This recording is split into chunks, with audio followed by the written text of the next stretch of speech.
I took the test and I thought, oh my gosh, I failed. This just was a disaster. I got the test back. I got 22 out of 40, which does not sound good, right? Well, I guess it was some sort of weeder test, because out of a class of 168 people, the professor graphed the board, the scores, without names, but just graphed the scores. There was 122, there were 2 15s, and the rest was 9 and below.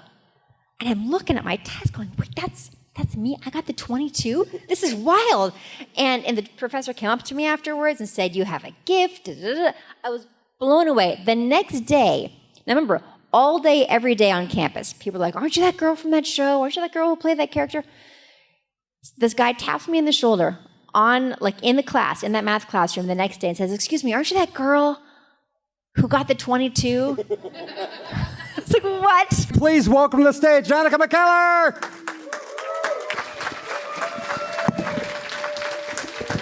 Have a microphone.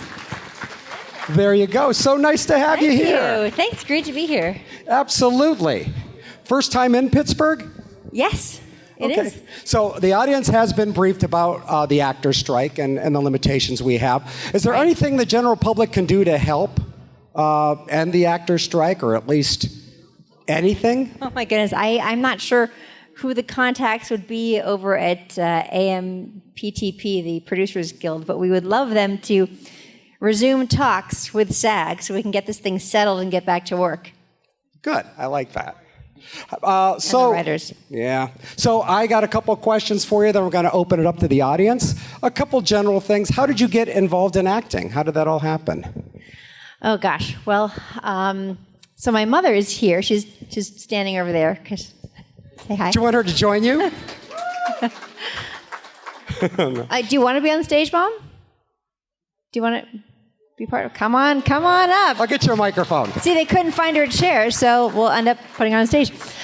So my mom was. So by the way, I'm not allowed, because of the strike, I'm not allowed to talk about specific projects. If you want to say something. So it's going to be kind of strange answering some of these questions, because it would be very natural to talk about many of the projects that I've done, including the one that I did as a child that was set in the 1960s, that I'm not allowed to speak about specifically, but I might refer to it, and I think you guys will know what I'm talking about. Just use, speak in sign language or something. Yeah, or maybe I'll throw it to you guys. I don't know. I don't want to be, I don't do anything wrong. Anyway, so that was my first major job, but I did start before then. So my mom was a professional dancer before she had kids, and so the entertainment bug was in me, I guess. And now she's doing an Instagram video. And my sister and I were, I guess, 6 and 7 years old when we moved to Los Angeles from San Diego. And we started taking acting classes. Why did we take acting classes? Because apparently when I was 5 years old in my mom's dance studio, she had a dance studio back then, I was staring at myself in the mirror and making faces. I was 4. Oh, I was 4. Okay. And her friend, Leslie Ann Warren, do you know who that is? An actress? Yeah. So they're friends, and Leslie, I guess, looked at me and said, oh, that's an actress. Is that how that went? Wow. Yes. She said, look at her, look at what she's doing. Yeah. She's a born actress. Yeah. A born actress, because I like to make faces at myself in the mirror. And a few years later, when we moved to Los Angeles, I remember my mom asking me if I wanted to try acting, and I asked her, well, what is that? And she said, it's when you pretend to be somebody else. And at the time, we had a nanny who had a British accent or an Australian accent, and so I remember trying to, be her in the shower. And I thought, this sounds kind of fun. I saw commercials, and I was like, I could do that. So I asked her about a year later, I guess. Year and a half. About a year and a half How later. How old were you at that time? 7? 6? Wow. 6 or 7? 7. It was 7. Yeah, and so my sister and I, Crystal, who also was on that show that I will not name, who played a character who punched out another character in that show that I won't name. You guys know who I'm talking about? Absolutely. Blonde? Yes, okay. We can do the math. You can do the math. Okay, great. We started taking acting classes at Lee Strasberg Institute, and it was an all-day course on Saturdays. It was acting, dancing, stage work, and we loved it. And after a few performances, there was an agent from Sutton Barth and Venari agency who came and said that they'd like to sign us. And shortly after that, we started doing commercials. Yeah. So I got to ask, the audition process, is it different from a child actor to an adult? How's the audition process differ? Or do you remember much about any of that? My first audition, I remember I had to tap dance. Do you remember that? It's like for a hot dog commercial or something.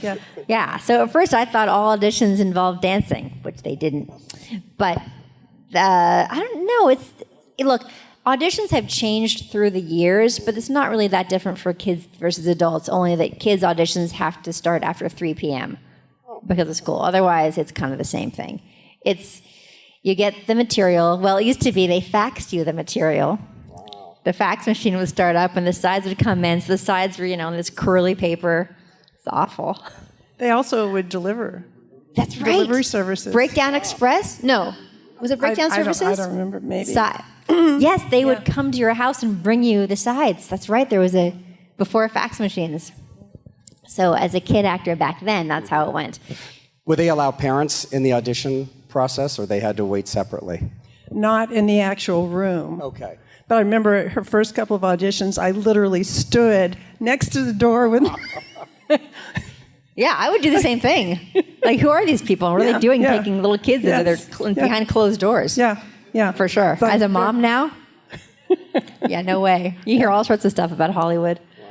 So I'd like to switch gears and talk about your books on mathematics. What was the motivation to write the first one? Because that's probably, the whole genesis of everything. What was the motivation for the first book on mathematics? So after the show I was on, that I will not talk about, I graduated from high school within a couple months of that, and it was time for me to go to college. I was going to UCLA, and I thought, okay, brand new chapter, brand new life. All that TV show and that one character is behind me now. I'm moving on. And of course, nobody else had moved on. And everywhere I went on campus, people were like, oh, hey, aren't you from that show? And, and calling me by my character name and asking me where Fred Savage was and like every day, all the time. And my plan was to be a film major at UCLA to learn the other side of things. Well, midway through my first year, I guess, I had the opportunity to take a math class as part of fulfilling a general requirement, because back then you couldn't enter the film school until you were a junior. So there was all these requirements just to fulfill the basic stuff. And so I thought, well, I'm going to go ahead and take multivariable calculus. I'm going to just, do my best. And I like a good challenge, so let's give this a try. And I was hooked. I did so well in it, and I felt like a superstar. I felt like a superstar because of math. I felt so valued for something that had nothing to do with the superficiality of Hollywood, and math just made me feel accomplished, and it made me feel valuable, and it was something that was just me. It wasn't a whole crew of Hollywood filmmakers and special, like slow motion and music and all the other stuff that created that character that I played. It had nothing to do with that. It was just me, and I absolutely loved it. And I like to tell this story about my very first midterm, my first math midterm. I was so nervous about it. I studied so hard. But I'm just curious, how many of you guys have heard this story? Okay, good, because I've told it so many times. But I love this story so much. You've heard, right on, nice. Leave the room. So I was studying so hard, and I took the test, and I thought, oh my gosh, I failed. This just was a disaster. I got the test back. I got 22 out of 40, which does not sound good, right? Well, I guess it was some sort of weeder test, because out of a class of 168 people, the professor graphed the board, the scores, without names, but just graphed the scores. There was 1 22, there were 2 15s, and the rest was 9 and below. And I'm looking at my test going, wait, that's me? I got the 22? This is wild. And the professor came up to me afterwards and said, you have a gift. Da, da, da. I was blown away. The next day, now remember, all day, every day on campus, people were like, aren't you that girl from that show? Aren't you that girl who played that character? This guy taps me in the shoulder in the class, in that math classroom the next day, and says, excuse me, aren't you that girl who got the 22? I was like, what? And I felt it was such a great moment, and it was just symbolic of what studying math was doing for me, which was giving me another identity and a sense of self that was truly grounded in something that I could control, something that I was doing, something that I could work on late at night, stay up till 3 a.m. studying and getting better at something. And it had nothing to do with the whims of Hollywood and the external world, to be honest. So that's how I got into math. So I decided to drop the film major idea, go ahead and study mathematics, which I loved. I became a tutor in the math department. I taught people calculus, and it just felt great. I helped to prove a new theorem. So if you go on my website, you can find this theorem, the Shays-McKeller-Winn theorem, as it's sort of known now, but the official title is Percolation in Gibbs-Stace Multiplicity for Ferromagnetic Ashken-Teller Models in 2 dimensions. There we go. It's a fascinating read, really. But yeah, I got to do all that. And then after I graduated, I went back into acting because I missed acting, but then I missed math. And it was in 2005 that there were 2 articles about me. I can't say the name of the article. Okay. But it had to do with, because I was on a show about the United States government. Okay, let's play charades. Not East, but... Yeah. Okay, so anyway, so there's an article about the fact that in between these 2 series that I did, that I became a superstar in math. And I had a book agent reach out to me and say, hey, what do you think about writing some sort of book about, because you just seem interesting and different, and we think there's a unique angle here. And I had spoken in front of Congress about the importance of women in mathematics in 2000, and I'd really studied the issue and discovered that middle school was the time when girls especially start to fall away from math, and it's really about confidence and the way math is presented. And I had vowed to Congress to do my best to get math some better PR. And thank you. So I spent the last 15 years doing that. And my first book was called Math Doesn't Suck, for middle school girls, but middle school kids. Boys use the book too. In fact, I hear from a lot of parents and boys themselves that they learn not only math, but also how girls think as a bonus. So that's been a real pleasure. And Math Doesn't Suck it covers 5th and 6th grade math. It's like fractions, proportions, percents, decimals, very real world application math that honestly, when adults tell me that they never were good at math, I always say, you know what, check out Math Doesn't Suck, because it's a very conversational, fun, lighthearted look, but will really teach you about these practical elements in math. So that was my first one, and then it was such a runaway success, and it was so unexpectedly a runaway success that my publisher said, can you write another one in 4 months so it can come out a year after the first one? I was like, yes, because you just say yes. And then I wrote like crazy, and my next one was called Kiss My Math. And that is it was showing pre-algebra who's boss. So that's really like solving for X and graphing inequalities and absolute value and all that good stuff leading up to algebra. And then after that, I wrote the Algebra 1 book called Hot X, Algebra Exposed. Because, you're talking to teenagers, and you got to get their attention.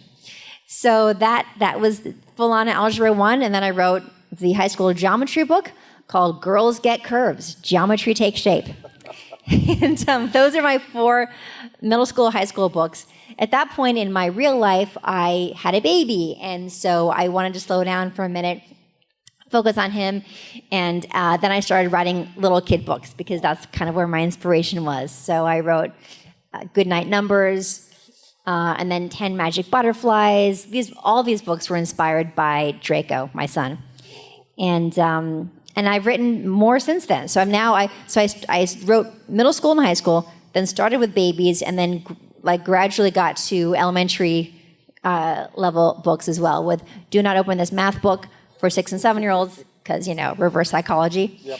And then The Times Machine, which is multiplication and division, and that's for 3rd and 4th graders. And that one is there's time travel, and because how can you write a book called The Times Machine without time travel and some fun little history lessons here and there, and adventures and dinosaurs and all that. So you can find them all at McKellerMath.com. I'm very proud of all of them. I'm working on one right now. I can't tell you the name. But my most recent one came out last year called Double Puppy Trouble. And it's a cross between 101 Dalmatians and Fantasia. So it teaches doubling. So it's this little girl who has a little brother, and they've got a puppy, and she just doesn't want to share the time with the puppy. She wants more of everything. She's just like at that age where she just wants it all, and she finds this stick in the ground, and there's a button on it, and when she points it at something, whatever that thing is doubles. She's going around, she's drunk with power, doubling everything all around her house, and then she points at the puppy. She's like, aha, I'll double our puppy so we don't have to share our puppy time. She hits the button, but the button gets stuck. And the puppies start doubling and doubling and doubling, and then you get to learn the doubles, powers of two. It's adorable, and it ends up being a book about sibling teamwork and and learning that less is more sometimes. So about 20 books in total, you think? It'll be 12. 12. I was when close. the new book comes out. My Yeah, math so is 11. fun, I was going to say, well, we'll check your numbers. So Yeah. So do you do many book signings as well?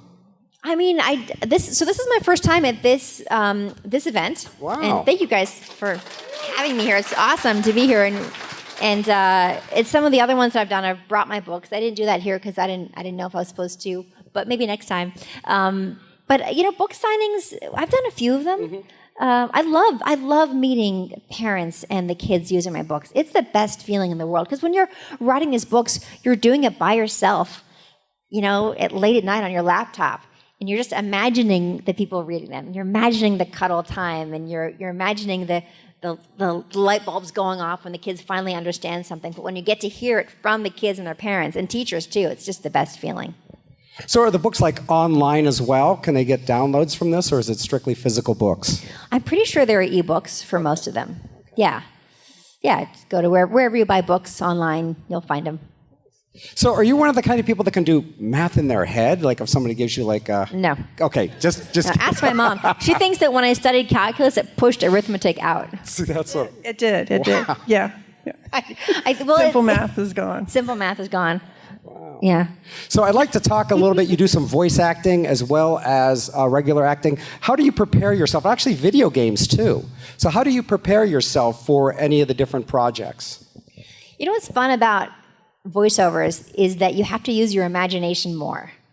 You get to use your imagination more. So you can create this whole world, especially with the video games. Because when you do video games, it's not really sequential. You have the lines, but then it'll be like, okay, now jump. Small jump, big jump, and then now you're getting hit. Now a bigger one. And you go through, and they record you like 3 of every single one of those things, and you're just imagining where you are, or like when you throw something. You have to kind of learn what those sounds would be. And when I first started doing video games, they had to tell me. I was like, just give me a line reading, guys. I don't know what this sounds like. What do you mean jump? What does that sound like? Well, it's great, perfect. I can do that. I can just tell me what to do and I'll do it. So if you listen to video games and listen to the sound effects, remember there's some actor or actress in a room by themselves going, okay, let me imagine what it's like to jump. Okay, good, got it, perfect. Moving on. Yeah. So let's get to questions from the audience. If you have any questions on this side of the room, please line up over there where Kyle's at. We'll have you guys head on over there. If you have any questions on this side of the room, head over there, and I will get you guys in just a moment. And how many Comic-Cons do you do? Do you do many of these? No. Well, there's something called Christmas Con. I've been doing those. I'm doing, so I do the Christmas Cons, and I'm doing 90s Con. Mm-hmm. That's in Tampa in a month, actually. Mm-hmm. But this is I did actual Comic-Con in San Diego once, a long time ago, for Young Justice, which name I can say because it's a cartoon, so that's under a different contract. Yeah, I played Miss Martian in Young Justice. Well, would you mind getting some questions from our audience? Yeah, please. Fire away. All right, awesome. First question, your name and your question. My name is Jennifer, and I know that I'm really interested in your math books. How would you make math easier for kids that are on the spectrum? Would your books help? I have a teen who struggles with math. Yes, absolutely. I've heard many stories from parents and teachers saying that kids with special needs, learning challenges, have had a lot of success with the books because they're very friendly, very conversational, and I use fun stories and silly just silly rhymes and images to help remember things. A lot of mnemonic devices. So it's not just up to the kid. Like, it's not like, here's the information, just memorize that. Like, it's the opposite. I want to make things really fun and silly. Like, I'll give you one example. In my book, The Times Machine, I'm very proud to say that that book helps kids memorize the multiplication facts, something that a lot of books don't do. They just list them and they're like, okay, go learn them. But I cut for all the difficult ones, so not the 10s, not the 5s, not the 2s, but for all the challenging ones, I come up with some sort of story or rhyme. So like 6 times 7 is, you guys know it? 42. Yes, it is. But so Mr. Mouse is a character in the book The Times Machine and in Do Not Open This Math Book. And he loves cheese because he's a mouse, right? So he loves eating big 6-sided blocks of cheese because blocks are 6 sides, right? Well, he eats a big 6-sided block of cheese every day for a week. How many days is that? 7. Yes, so 6-sided block of cheese every day for a week. That's 6 times 7. Well, after a full week of eating that cheese, he gets pretty full and farty too. So that's, thank you. Thank you. So that kind of thing. That helps everyone learn, right? Yeah, gotta make it silly and fun. Thank you. I appreciate it. Yeah, sure. She wasn't expecting a fart joke. No. But she got one. All right, next question. Yeah, Chris, good to see you again. Good to see you too. My question, I'm just very curious about this one. That show, I think everyone at one time, like everybody says, had a crush on that character. I'm just wondering, besides that person in that show, because I seen your Instagram post one time saying that was, besides him, who was like your first childhood celebrity crush? Like movies, actors, anything? Yes, Michael J. Fox, actually. Michael J. Fox. Back to the Future. Oh, yeah. Big time. Because I was like 10 when that movie came out, 9 or 10, and he was so cute.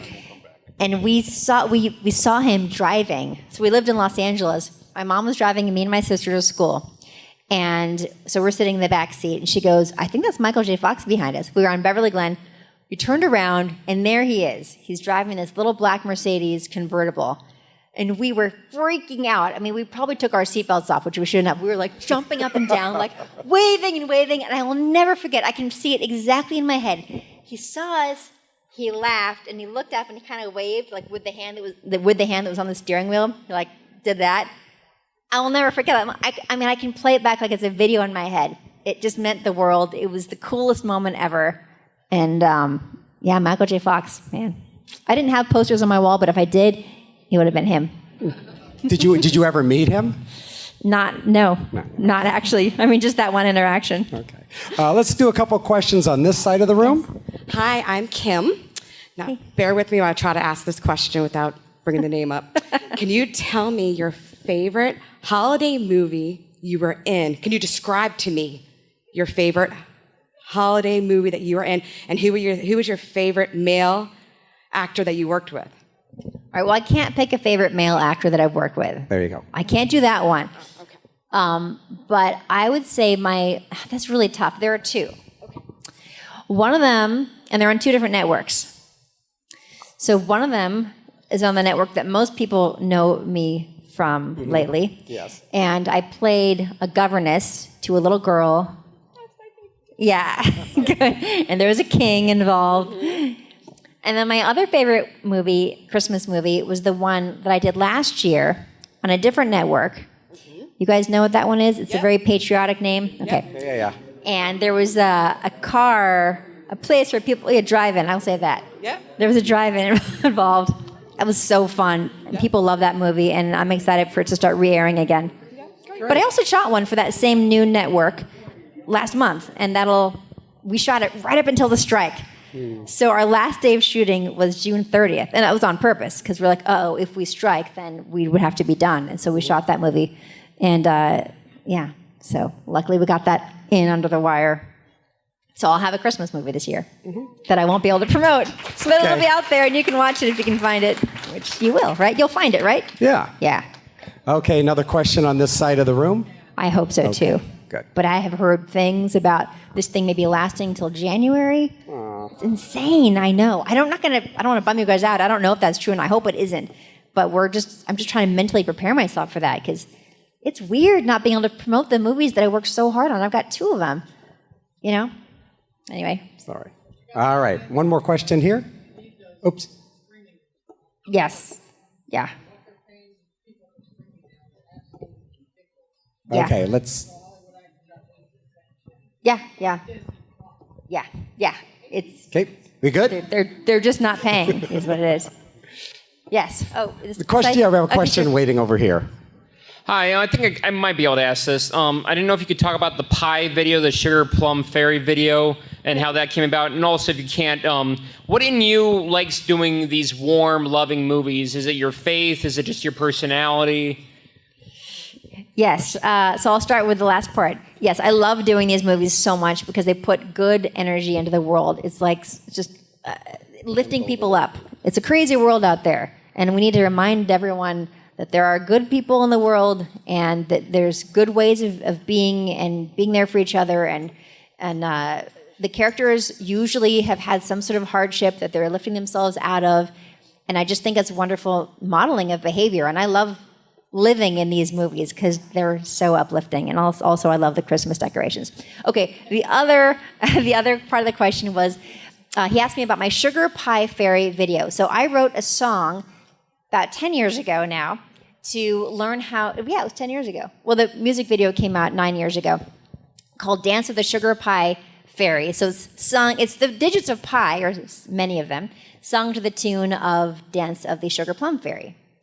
I don't know the whole thing right now. I'll sing you the very beginning of it. Pi is equal to 3.14159265358979323846269 433-832-795028841971693. Anyway, so it goes on and on. Awesome. Thank you. Nice. People have asked me, is it all the digits of pi? And I say, no, that would take forever. So. Excellent. Let's head over to the other side of the room. And by the way, you can find that on YouTube. There.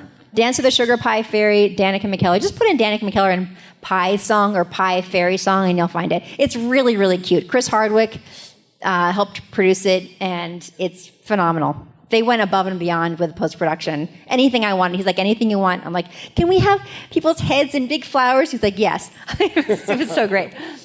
I do love all the codes.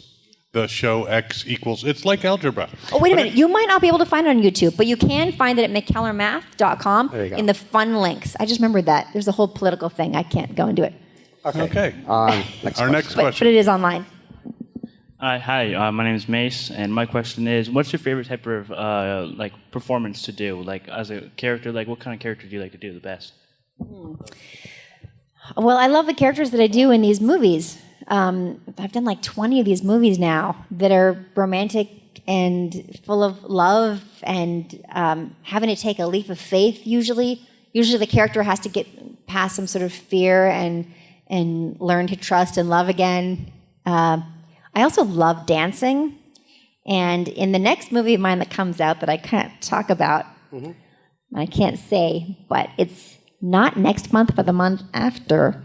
And if you go on my Instagram, you can see I've got pinned posts about it. But I get to dance in it, like legit dancing. And I talked all about the dancing, so I can talk about that. So I was on Dancing with the Stars in 2014, and had a great time. Oh, yeah, that's one of the pictures from it, yeah. I've been wanting to dance in projects ever since then. And finally, it happened this year. And I got to dance with not Val, my partner from Dancing with the Stars, but a different partner from Dancing with the Stars. Anybody know who it is? Yes. No, you're thinking of Jen Lilly's movie. Yes? No? Anybody? Okay. So do you know who Gleb Savchenko is on Dancing with the Stars? You guys aren't Dancing with the Stars. It's awesome, and he's an amazing dancer, and I get to do legit Dancing with the Stars routines in this movie, and it's so fun. So I hope you guys can find that. And she's really good at it. Oh, thanks, Mom. All right, our next question over here. Hi, my name's Julie, and one of the most common questions I get from my algebra students is, when can I ever use math in real life? So if one of them would ask you that question, how would you respond? Oh my gosh. Well, here's the thing. You don't have to use math in real life.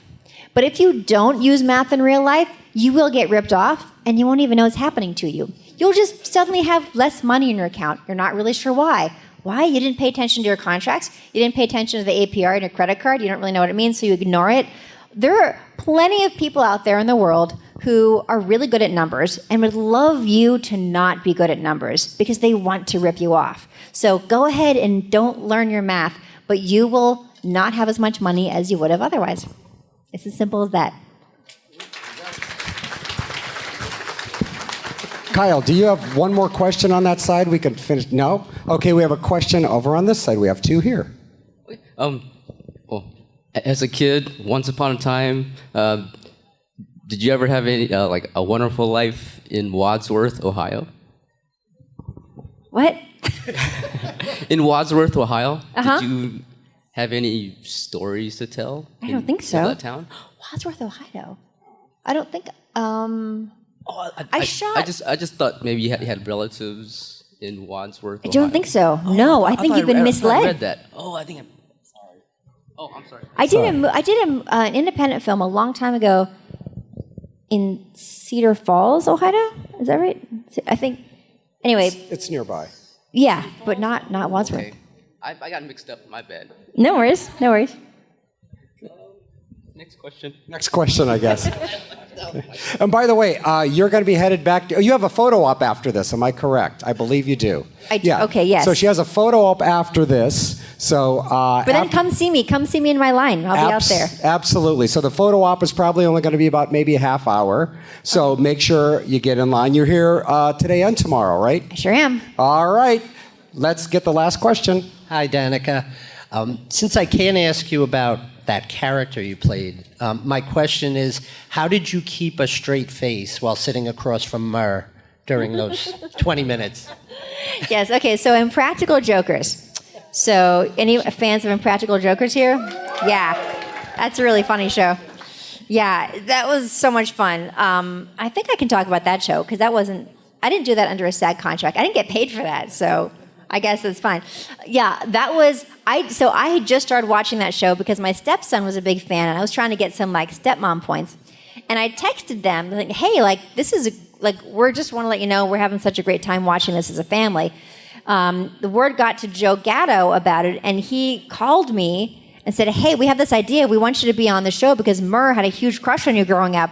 He used to actually French kiss his poster of you in his room." Like, okay, that's more than I wanted to know. But I thought, I'm really going to get some stepmom points if I do this show. So yes, sign me up. Tell me where to be.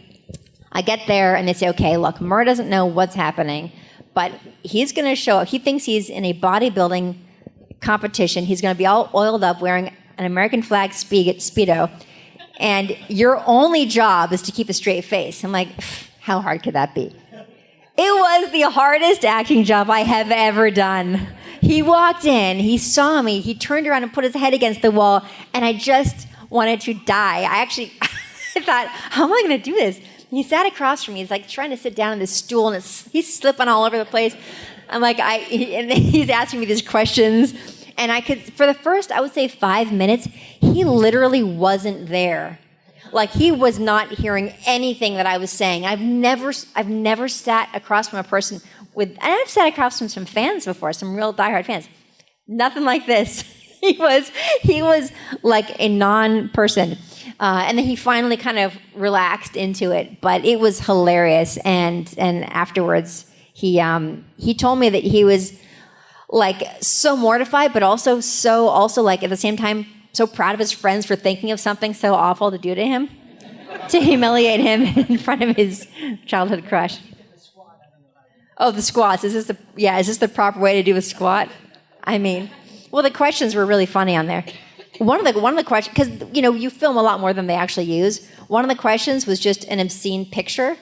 He's like, "This is just a picture of a sorry, I don't."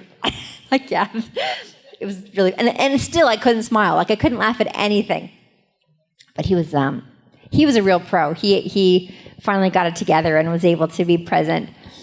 But I do chalk that up to one of my most challenging acting jobs ever. Nice. Okay, so we have time for one more. Kyle's got a question. Once again, photo app happening right after this, and then signing. So please go visit her table. Kyle, you have the last question. Actually, this question is for Mom. So how proud of you, and how much do you brag about your daughter to all your relatives, and are they sick of it? I don't brag about her to our family. They're all proud of her too. But my grandmother used to introduce me to her cousins and this is Danica from the blah, blah, blah. As the show. Yes. You mean how about as your granddaughter? And she was amazing, but she was so proud that she couldn't help but introduce me that way, literally to her own friends and family. Well, in her wallet, she used to have pictures of you and your sister. And she had the pictures so that if she was at the grocery store, and in those days you had to show an ID or whatever, she would open it and so that the clerk would see the pictures. And then this was when that show was airing, it was first airing. And of course, the clerk would go, "Oh, who's that?" And she'd be like, "That's my granddaughter." And then it would go from there. Yeah. That's a great story. Well, thank you so much for taking the time and doing this. Thank you. Give it up, Danica McKeller and her mom. You can do better than that. Thank you so much. Let's get that applause to multiply, please. I like what you did there, Matt. I'll see you guys at my table. I hope it was so nice chatting with you. That video was delicious. And good for you, too. I know, I'm a doctor. And I'm also poor, which is hilariously funny because you'll never see a poor doctor. Trust me and subscribe already. Have fun and eat another video.